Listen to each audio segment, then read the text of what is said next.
नमस्कार, आप देख रहे हैं खबर इंडिया और मैं हूं आपके साथ चंद्रश्री राजपूत। शराब घोटाले में बुरी तरह से फंसे हुए दिल्ली के डिप्टी सीएम मनीष सिसोदिया को अब जेल जाने से कोई नहीं बचा सकता, क्योंकि अब उनके बेहद खास अमित अरोड़ा को ईडी ने गिरफ्तार कर लिया है। शराब घोटाले की जांच जब ईडी कर रही थी तब पता चला था कि सबूतों को मिटाने के लिए 11 फोनों को तोड़ दिया गया था और इस पूरे प्रकरण में सबूत मिटाने की कोशिश की गई थी। और वहां अब ईडी को अमित अरोड़ा की 7 दिनों की कस्टडी भी मिल गई है।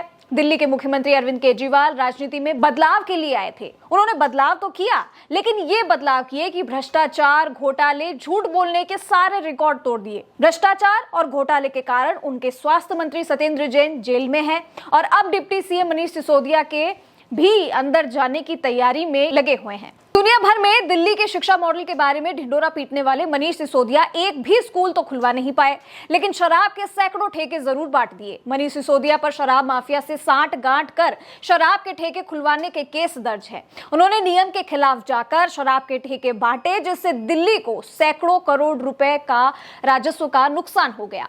अब अमित अरोड़ा के बारे में भी आपको कुछ बता देते हैं कि ईडी ने गिरफ्तार किया है, इनका क्या लेना देना है मनीष सिसोदिया से। तो ये अमित अरोड़ा गुरुग्राम स्थित बड़ी रिटेल प्राइवेट लिमिटेड के निदेशक हैं और ये वही आदमी है जिस पर आरोप है कि उसके द्वारा रिश्वत ली गई थी और ईडी द्वारा इस मामले में ये छठी गिरफ्तारी की गई है। अमित अरोड़ा के रिमांड एप्लीकेशन में ईडी ने कोर्ट को बताया कि अमित अरोड़ा ने दिनेश अरोड़ा के साथ साजिश और मिलीभगत में एक L1 थोक व्यापारी से 2.5 करोड़ की रिश्वत ली थी और इसे आम आदमी पार्टी के नेता विजय नायर को दिया जाना था। आपको बता दें कि सीबीआई ने इस मामले में हाल ही में दायर चार्जशीट में दावा किया था कि अमित अरोड़ा और 2 अन्य आरोपित दिनेश अरोड़ा और अर्जुन पांडे दिल्ली के उप मुख्यमंत्री मनोज सिसोदिया के करीबी सहयोगी हैं और मामले में अनियमित धन के प्रबंधन और डाइवर्ट करने में सक्रिय रूप से शामिल हैं। ईडी ने यह भी कहा कि अप्रैल मई 2022 में अमित अरोड़ा ने पंजाब सरकार और दिल्ली सरकार की मदद से महादेव लीकर को अपनी कंपनियों को सरेंडर करने और उसके बाद अपना लाइसेंस सरेंडर करने के लिए दबाव डाला था और महादेव लीकर 6% किकबैक देने के लिए तैयार नहीं था। आपको बता दें कि अमित अरोड़ा ने महादेव लीकर से यह कहा था कि अगर होलसेल मार्जिन की 6% रकम रिश्वत के तौर पर नहीं चुकाते हैं तो पंजाब के उनकी शराब निर्माण की फैक्ट्रियों को वहां की आबकारी विभाग द्वारा बंद कर दिया जाएगा। बाद में पंजाब के आबकारी अधिकारियों के मौखिक आदेशों के कारखाने बंद कर दिए गए थे। आरोप यह भी है कि अमित अरोड़ा ने अप्रैल मई 2022 में जबरन वसूली और किकबैक से सहमत नहीं होने वाले दूसरी कंपनियों को अपने लाइसेंस वापस करने के लिए मजबूर किया, दबाव डाला और अनुचित फायदा पाने के लिए पंजाब सरकार के सहयोग लिया और उससे राजनीतिक दबाव भी डलवाया था। इस पूरे घोटाले में अमित अरोड़ा की मुख्य भूमिका इस बात से जाहिर होती है कि उसने न सिर्फ एक L1 और 2 L7 लाइसेंस हासिल किए, बल्कि आबकारी नीति से जुड़े दूसरे मामलों में भी सक्रिय रूप से इंटरफेयर किया। फिलहाल अभी दिनेश अरोड़ा और अर्जुन अरोड़ा पहले से ही ईडी की गिरफ्त में है और इनसे पूछताछ में पता चला था कि जो अमित अरोड़ा नाम का व्यक्ति है ये एक बीच की कड़ी की तरह काम कर रहा था मनीष सिसोदिया और व्यापारियों के बीच में। लेकिन गलती सिसोदिया से बहुत बड़ी हो गई। अब ये शातिर खिलाड़ी मनीष सिसोदिया इस सारे खेल में घिर गए। कैसे घिर गए वो बता देते हैं कि एक्साइज डिपार्टमेंट के प्रभावी होने के नाते मनीष सिसोदिया ने जानबूझकर ऐसे फैसले लिए।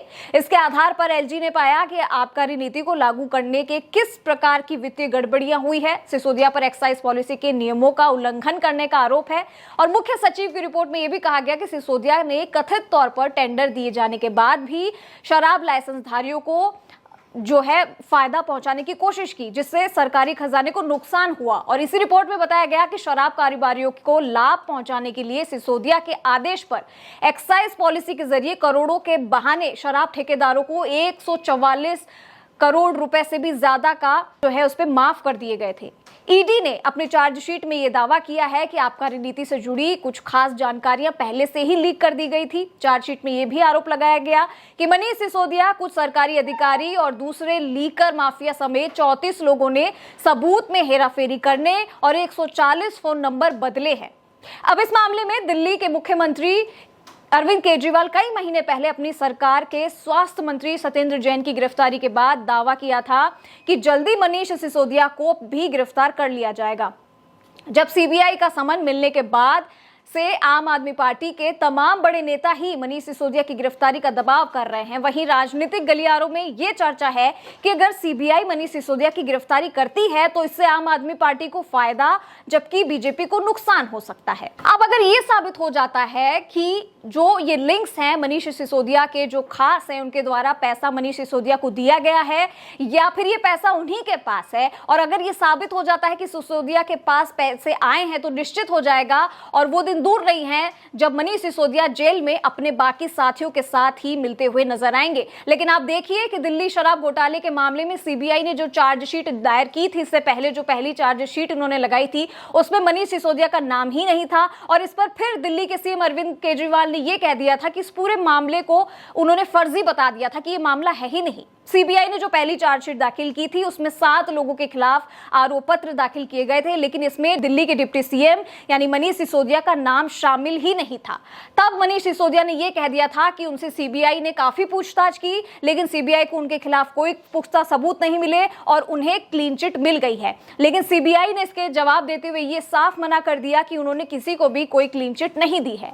अब देखना यह होगा कि कैसे सिसोदिया के करीबी एक एक करके ईडी के हाथ लगते हैं, शिकंजे में आते हैं और सिसोदिया पर जो खतरा मंडरा रहा है वो कितना बढ़ गया है। एक तरफ एमसीडी चुनाव, गुजरात चुनाव और केजरीवाल की जो हालत है, एक एक करके उनके पार्टी के सारे नेता जो है, मंत्री जो है वो जेल की हवा खा रहे हैं, लेकिन वहां से भी जो नए नए वीडियोस बाहर आ रहे हैं वो पोल पट्टी सारी खोलते हैं और ये दिखाते हैं कि ये जो घोटाले की सरकार है, भ्रष्टाचार की सरकार है, वो दिल्ली में रहकर दिल्ली वालों को बर्बाद कर चुकी है। अब ये गुजरात में क्या गुल खिलाएगी, लेकिन जल्द ही ये फैसला हो जाएगा। सबूत जब सिसोदिया के खिलाफ मिल जाते हैं अगर, तो सिसोदिया हो सकता है कहीं ना कहीं ये जो फर्जी बता रहे थे इस पूरे घोटाले को, ये सच ना साबित हो जाए और मनीष सिसोदिया अब जेल में अपने दोस्तों के साथ बैठे ना नजर आए कहीं जेल की सलाखों के पीछे। इसे लेकर आपको क्या कुछ कहना है हमें कमेंट बॉक्स में जरूर लिख के बताइएगा और हमारे चैनल को लाइक, सब्सक्राइब और शेयर करना ना भूलिए और हाँ बेल आइकन जरूर दबाइएगा। नमस्कार।